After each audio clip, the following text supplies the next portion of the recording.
बहुत अच्छे जियो।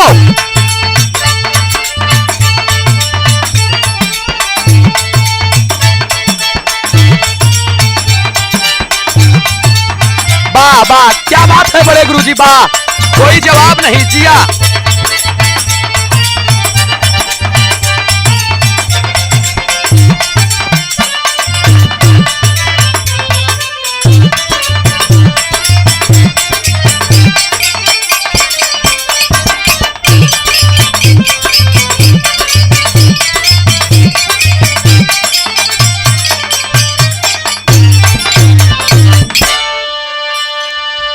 अच्छा बाबूजी, आइए आप लोगों के बीच में आप लोगों की बेहद मांग पर एक छोट के बिरहा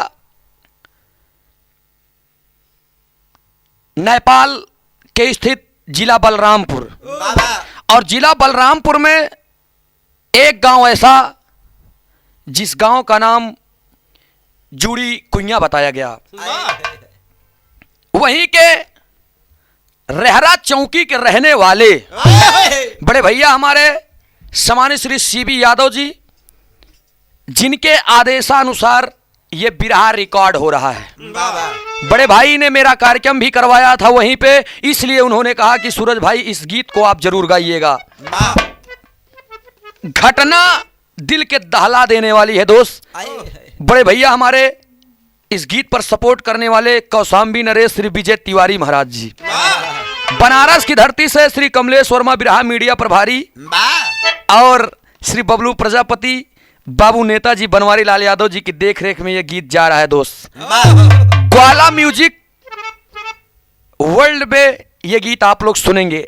आइए मास्टर साहब।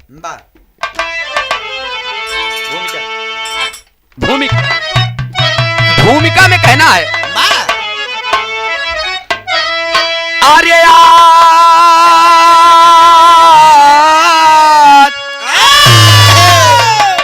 आज इंसानियत क्यों खफा हो रही, क्यों एक मानव ही मानव से जलने लगे, सभ्यता मान सम्मान से चलते सब, क्यों जमाने अब पैसों से चलने लगे, एक अबला बेचारी जो रोती फिरे, खो के बच्चा आंखों से सावन पिरोती,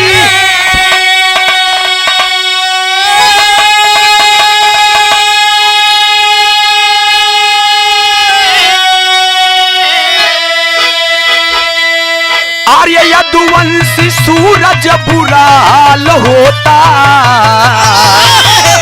जब एक औरत पकड़ दामन रोती,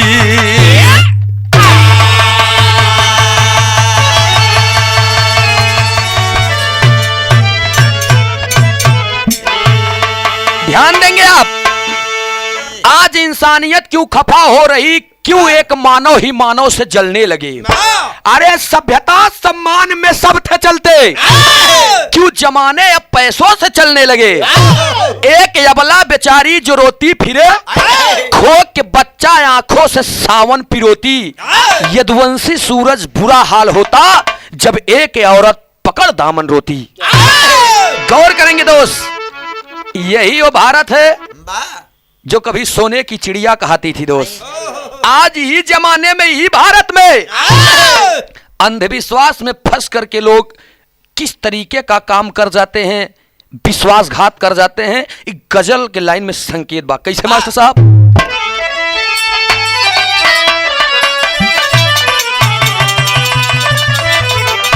बहुत अच्छे।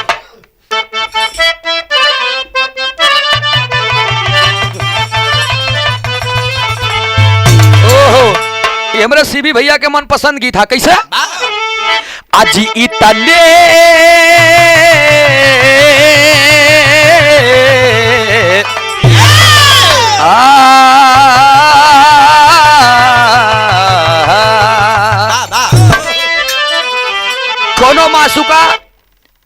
के याद में मासूक कहत बा, कहे आज इतने करीब आके दगा दे गई मुझे, इतने करीब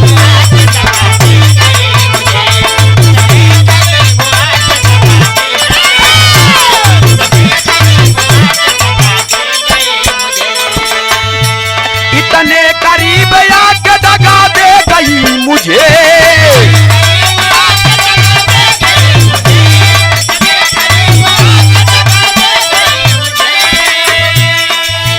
अरे इतने करीब आके अरे दगा दे गई मुझे।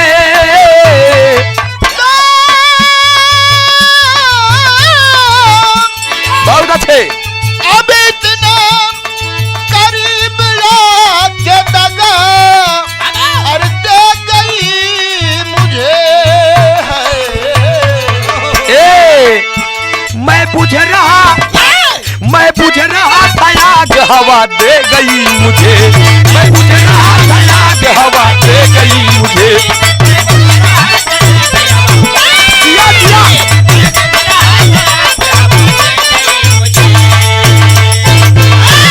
लेकिन पूरे बिरहा का संदेह लेकर गजल का टुकड़ा संकेत करता है।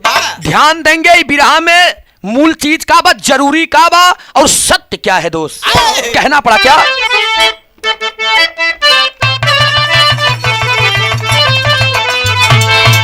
अरे हर बात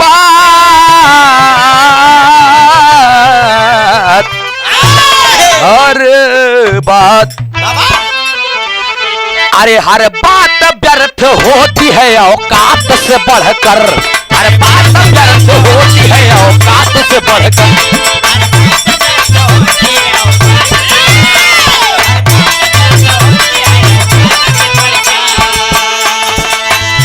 हर बात व्यर्थ होती है औकात से बढ़कर।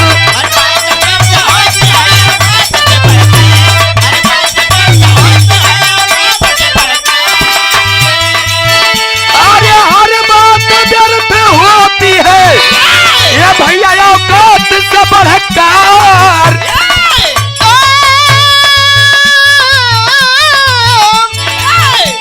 हर बात व्यर्थ होती है औकात से बढ़कर है।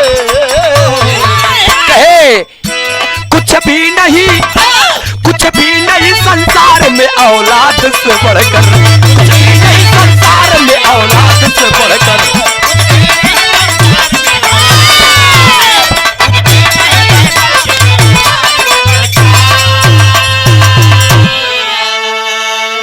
ध्यान देंगे आप, पूरी कहानी हमार कहाँ के बा, कैसन बा, कवन कहानी बा, केकर कहानी बा, यही नज्म के लाइन से आप लोगन की एकदम साफ फरी आ जाई। कहना पड़ा कैसे,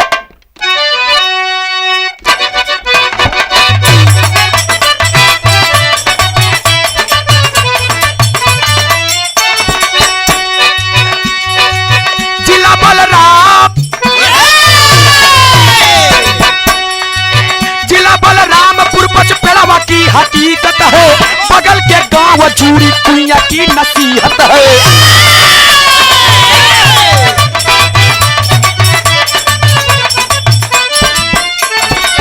मिशन अस्पताल जच्चा बच्चा भी निराला है, मिशन अस्पताल जच्चा बच्चा भी निराला है। सर्जिकल केंद्र की तो बात ही कुछ आला है।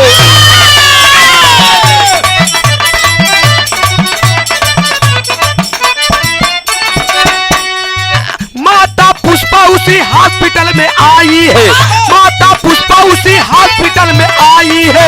शुगर एक पुत्र को बेहोश हो जन्म आई है।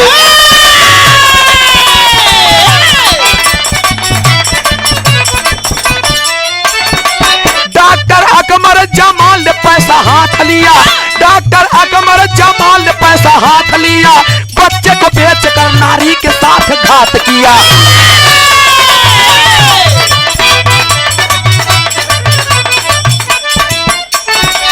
हफीजुर रहमान को बुला के बात करते हैं, हफीजुर रहमान को बुला के बात करते हैं, 29 अक्टूबर को लगा के खाते रहते हैं।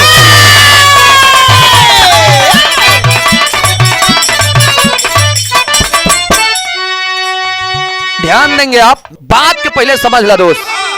जिला बलरामपुर में पचपेड़वा के बगलिए एगो जूड़ी कुइया गांव बा। औही जूड़ी कुइया गौवा में एगो हॉस्पिटल बा, मिशन अस्पताल जच्चा बच्चा, वो हॉस्पिटल के नाम बा। वो हॉस्पिटलिया में ध्यान देंगे आप, बहुत बड़ी हॉस्पिटल है। तमाम लोग दुख दर्द का दवा लेने के लिए उस हॉस्पिटल में जाते हैं दोस्त। लेकिन वही अस्पतालिया में वही के निवासी ओगे बगलिए में रहे वाली एगो नारी जौने लड़की जौने औरत के नाम पुष्पा देवी बताया जाता है, और ओकरे पति के नाम जय जय राम बा। 2 महीना के लड़का गर्भ में बा। जय जय राम चला जाता है सऊदी कमाने के लिए। अरे भैया हो, केहू घरे में बा नहीं, समय गुजरत बा, समय गुजरत बा। बगल में मिशन अस्पताल जच्चा बच्चा थोड़ा से नामी रहे, सर्जिकल क्रेन। यही से धीरे धीरे धीरे धीरे जब ओकर गर्भ अवस्था नजदीक आयल, दर्द उठल। जब उसके पेट में दर्द उठता है तब 29 अक्टूबर को उसी हॉस्पिटल में जाती है। जब उसी हॉस्पिटल में जाती है तब होत का बा, अच्छा वो नारी रहे वाली कहाँ के बा? वही के बगलिए गौरा झौआ नाम से एगो गांव बा, वही के रहे वाली बा। और हुआ से चल देती है 29 अक्टूबर को। तब होत का बा, एक लाइन तर्ज लग गई मास्टर साहब।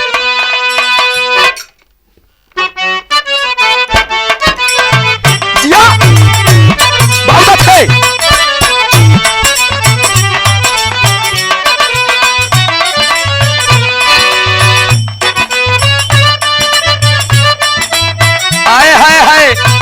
यह गीत के लाइन बा, तोहरा में बसे राजा हमारो परानावा हो।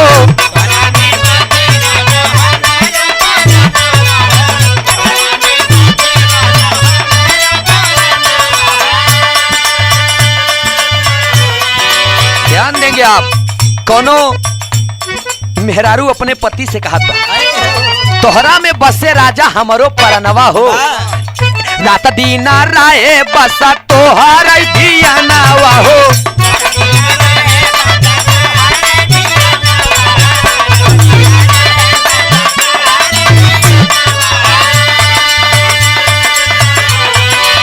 तोहरा में बसे राजा हमारो परानावा हो, रात दीना राय बसा तोहर धियानावा हो। मन झूमे नाचे गाए जब तोहरा के पाए,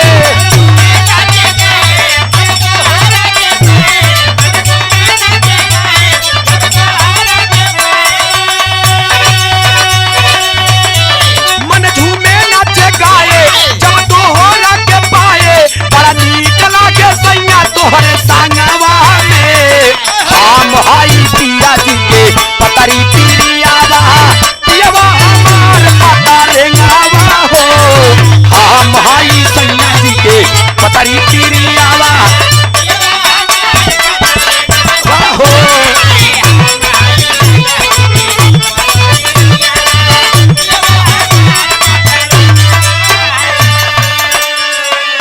आप तनी कहानी पे ध्यान दा। पेट में दर्द उठल बा, गौरा झौआ से ओ नारी पुष्पा देवी चल देती है। होत का बा, आए हाय हाय हाय, बारे कुदरत के करिश्मा। गांव गौरा झौआ से चालाली करीनावा हो।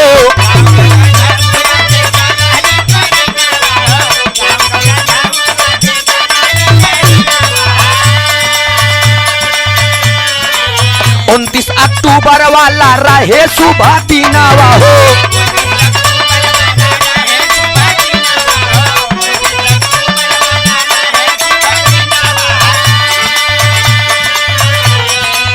गांव गौरा झौआ से चलाली करीनावा हो। 29 अक्टूबर वाला रहे सुबह दीनावा मनावा हो। सुंदर रतन जन्म आए अवनी अंबर हर साए।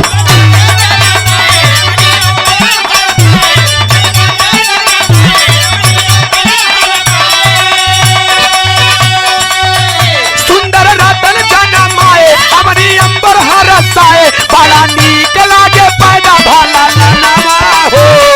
चारों तरफ नाचत बाटे डॉक्टर के मनावा। घाट लगाए बेईमानवा हो। चारों तरफ नाचत बाटे डॉक्टर के मनावा। घाट लगाए बेईमानवा हो।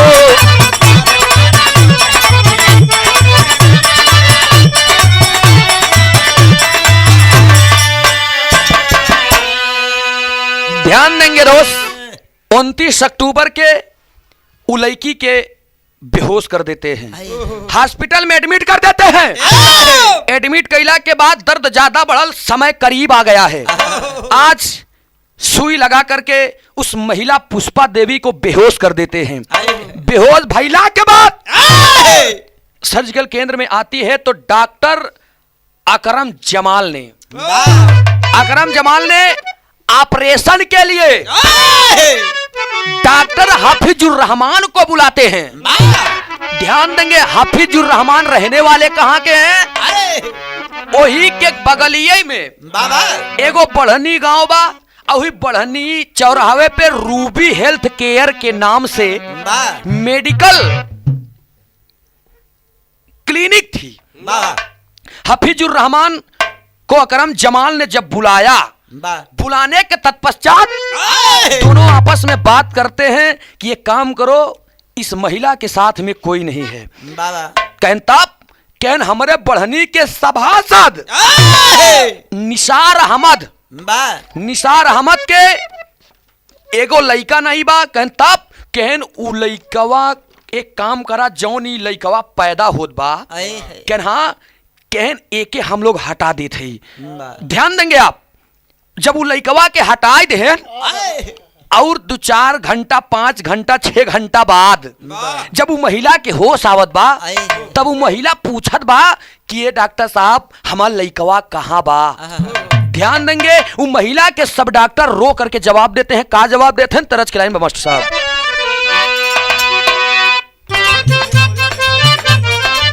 बड़ी सुंदर गीत के लाइन बा। यह गीत के लाइन बा, कोरी देहिया कोरी चुनरिया, कोरी देहिया कोरी चुनरिया, भीगे ना बरसात में। कोरी देहिया कोरी चुनरिया, भीगे ना बरसात में। कोरी देहिया कोरी चुनरिया, भीगे ना बरसात में। लेकिन सभी डॉक्टर रो करके बताते हैं, क्या बताते हैं? बच्चे को तो दिए हटाई, बच्चे को तो दिए हटाई, डॉक्टर गा रहे आस हो। बच्चे को तो दिए हटाई, डॉक्टर गा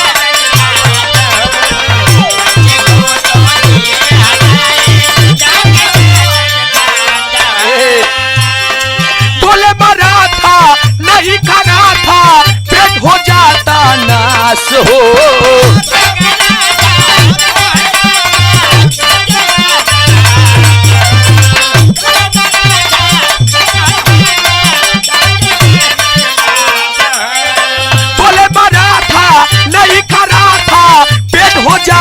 नाश हो, बच्चे को तो दिए हटाई, बच्चे को साले दिए हटाई, डॉक्टर गा रे आस है, बच्चे को तो दिए हटाई।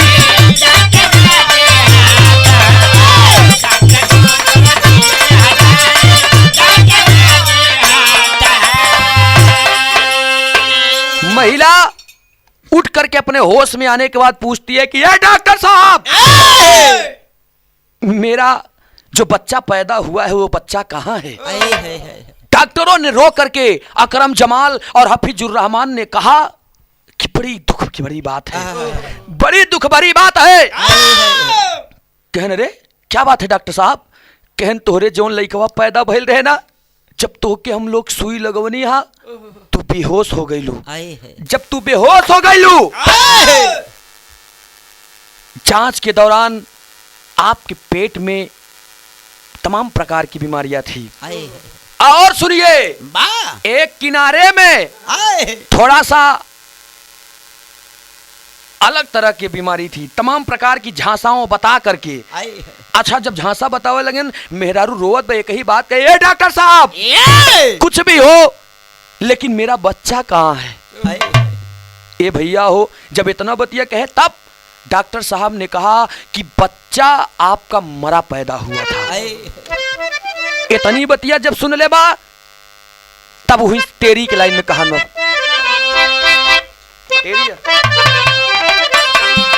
सपनों की महला टागारी, अरे सपनों की महला टागारी,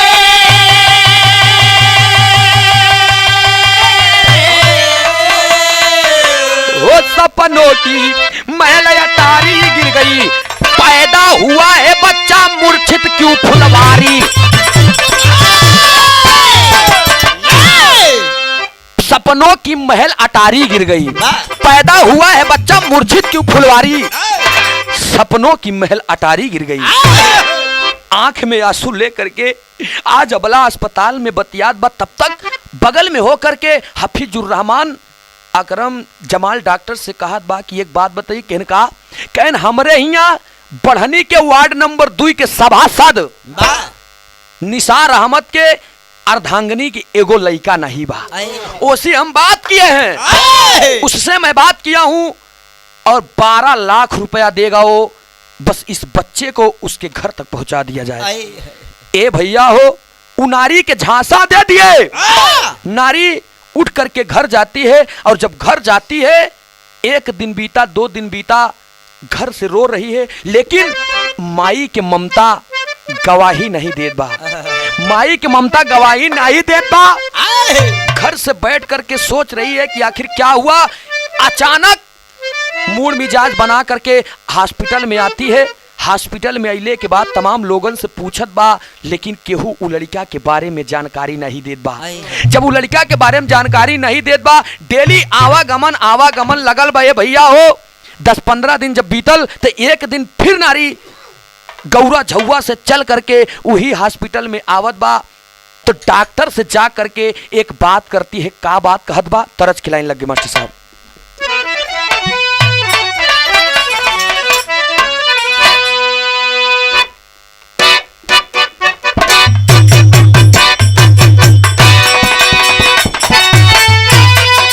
क्या बात है?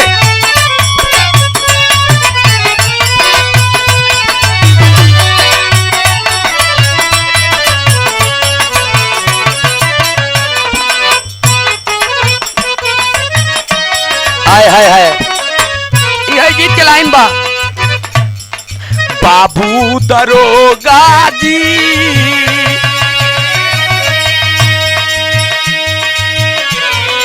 बाबू दरोगा जी, कवने गुनहिया बंधला पियावा मोर। बाबू दरोगा जी,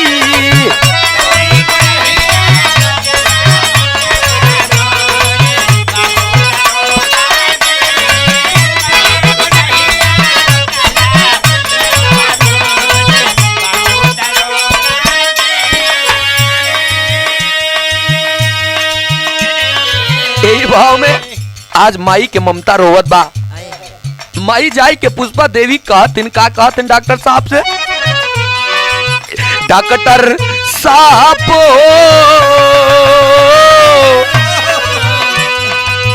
डॉक्टर साहब हो, बोला कहवा फेंकला हमारो लाल। डॉक्टर साहब हो,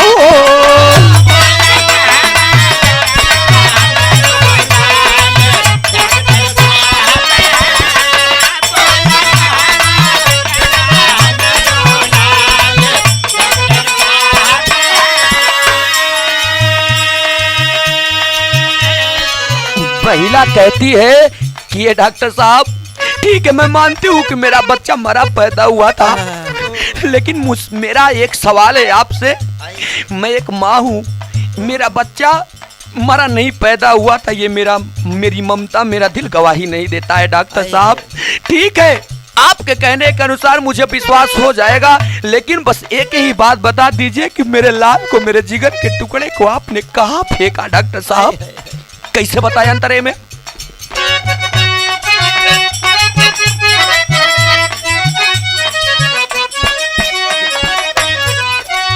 हैया भागन बेटवा के अपने सूरत नाही देखली हो।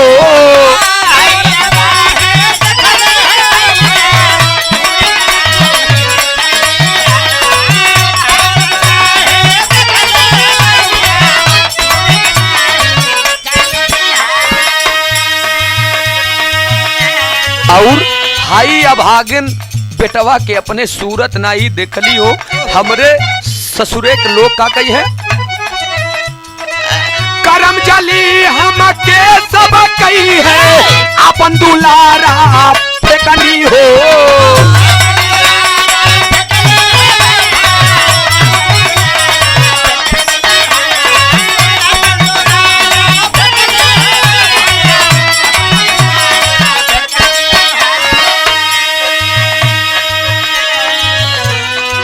डॉक्टर साहब हो, डॉक्टर साहब हो, सैया हमारो बनी है जान के काल। डॉक्टर साहब हो,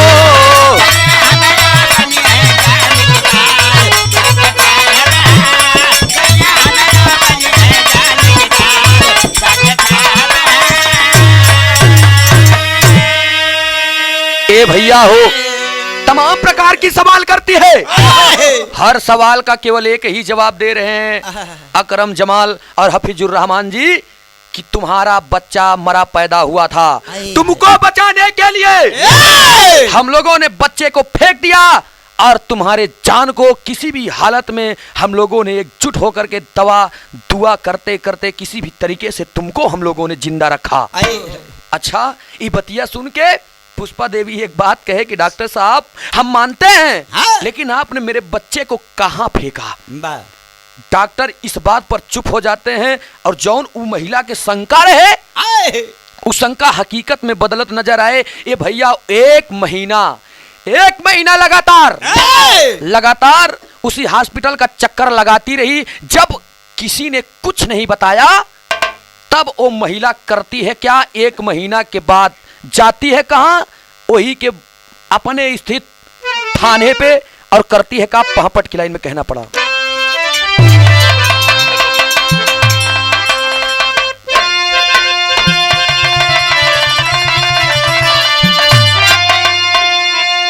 कहे अरे पैदा भैली हमरो एक औलाद बादला मानी हो, अरे पैदा भैले हमरो एक औलाद बादला मानी हो, जिंदा बेचल लाल के चकरे हाथ बादला मानी हो।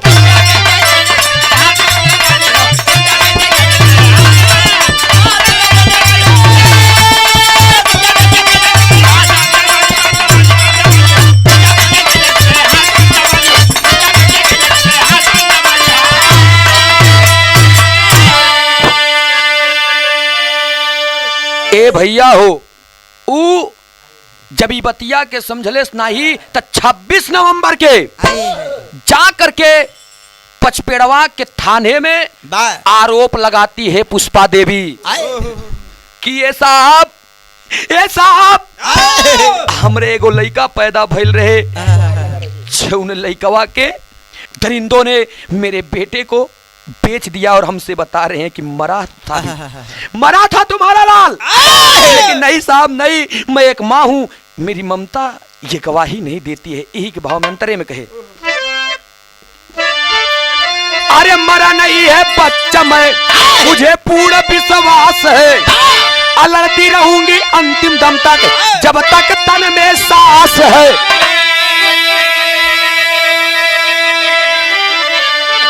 अरे डॉक्टर दिखाए जाने पे औकात बादला मानी हो, अरे डॉक्टर दिखाते जाने पे औकात बातला मानी हो, जिंदा बेचे लाल के करे हाथ बातला मानी हो।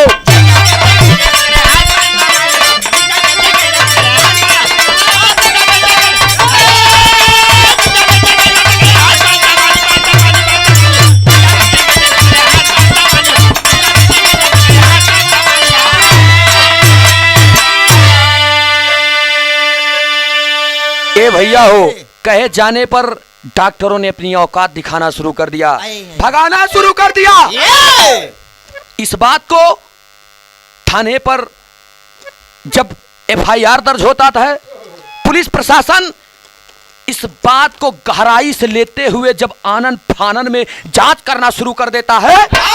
ए भैया हो, जब जांच शुरू भइल तब होत का बा आल्हा के लाइन में कहना पड़ा।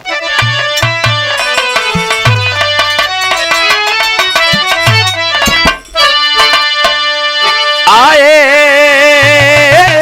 हाय आहा हो,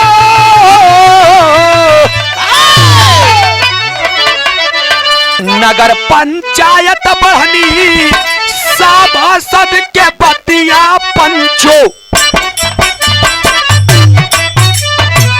वार्ड नंबर 2 से प्रत्याशी तैया,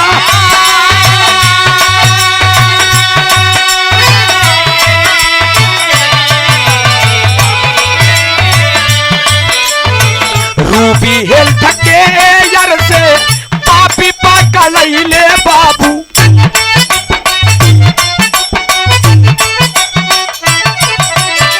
हाफिजुर रहमान के गलती पहली बार,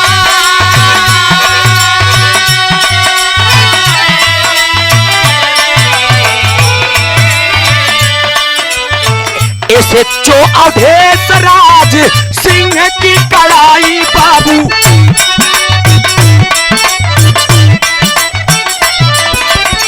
मामला के जांच से पकड़ले गाता,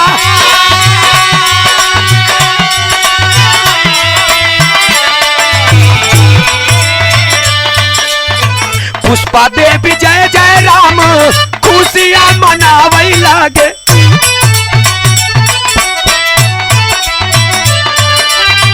10 लाख रुपया पे कोख चलनिया,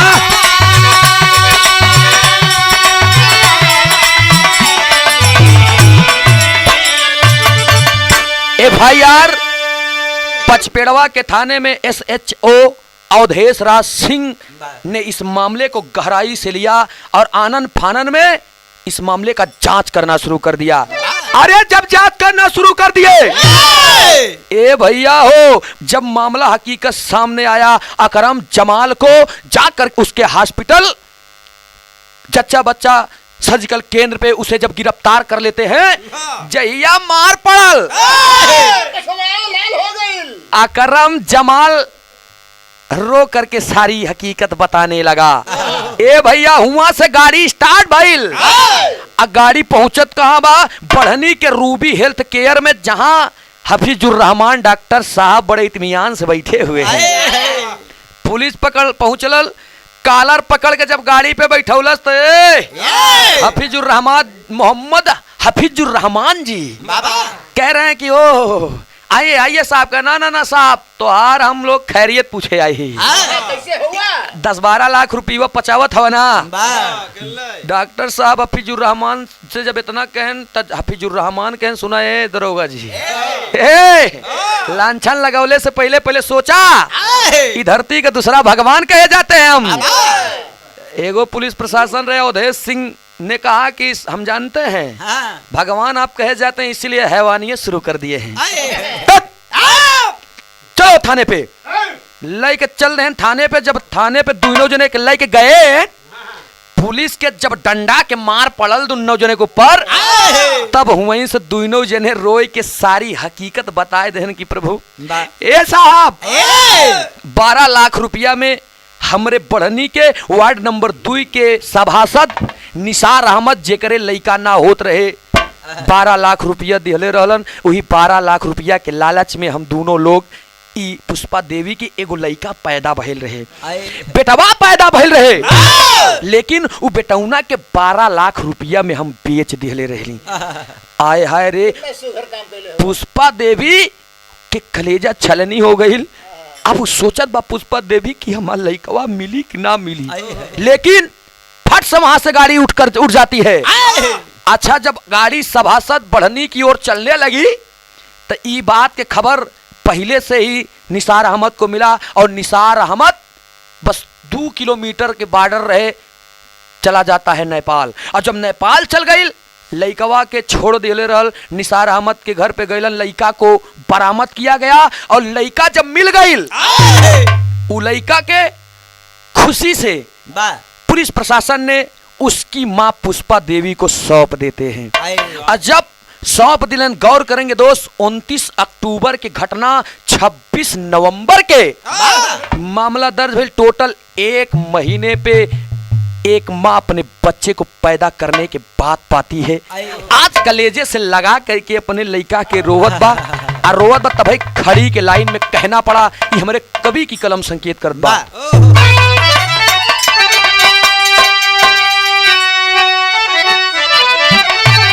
अरे देख दुर्दशा, हॉस्पिटल में भीड़ जुट रही, डॉक्टर के ऊपर से इंसानों की उम्मीद उठ रही।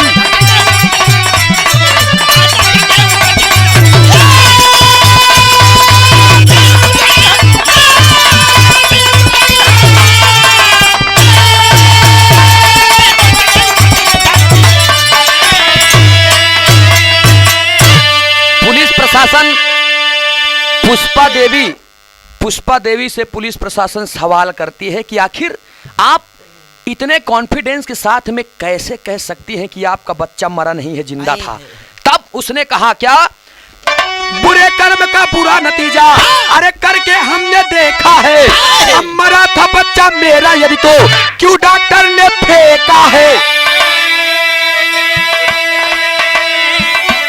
ए भैया, अरे बात सोच कर मानो में ये कसक छूट रही, डॉक्टर के ऊपर से इंसानों की उम्मीद उठ रही।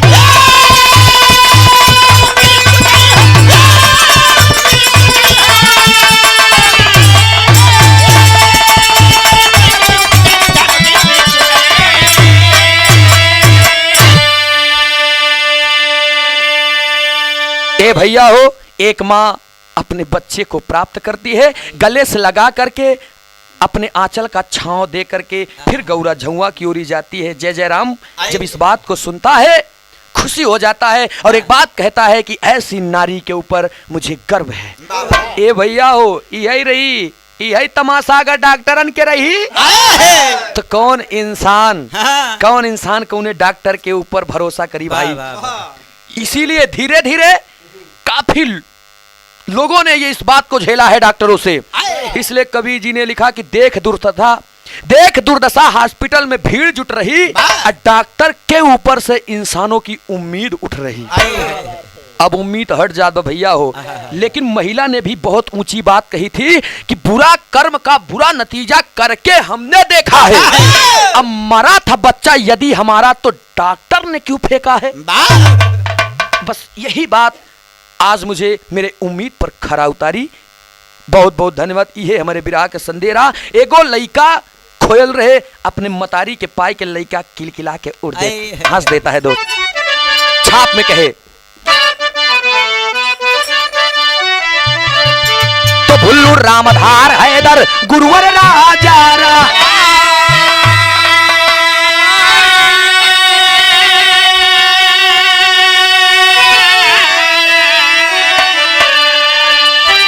विमल पवन अमलेंदु साथे कभी तेरा देश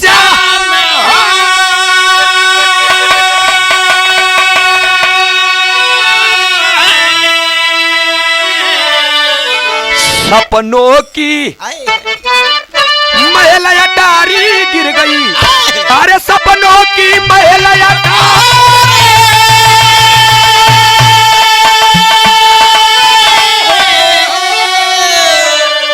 सपनों की महल अटारी गिर गई। सूरज भोजराज की कविता रहती प्यारी, सपनों की महल अटारी गिर गई।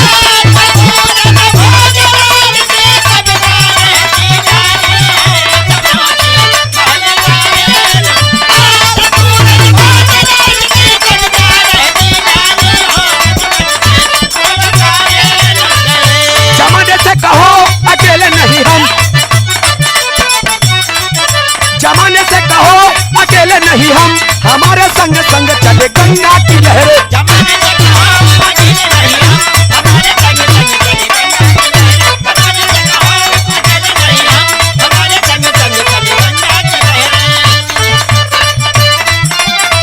दिल लगी ने दी हवा, थोड़ा सा धुआं उठा और आग जल गई। तेरी मेरी दोस्ती, तेरी मेरी दोस्ती प्यार में बदल गई। तेरी मेरी दोस्ती प्यार में बदल गई। तेरी मेरी दोस्ती प्यार में बदल गई। तेरी मेरी दोस्ती, तेरी मेरी दोस्ती प्यार में बदल गई। तेरी मेरी दोस्ती प्यार में बदल गई। हवा थोड़ा सा धुआं उठा और आग जल गई।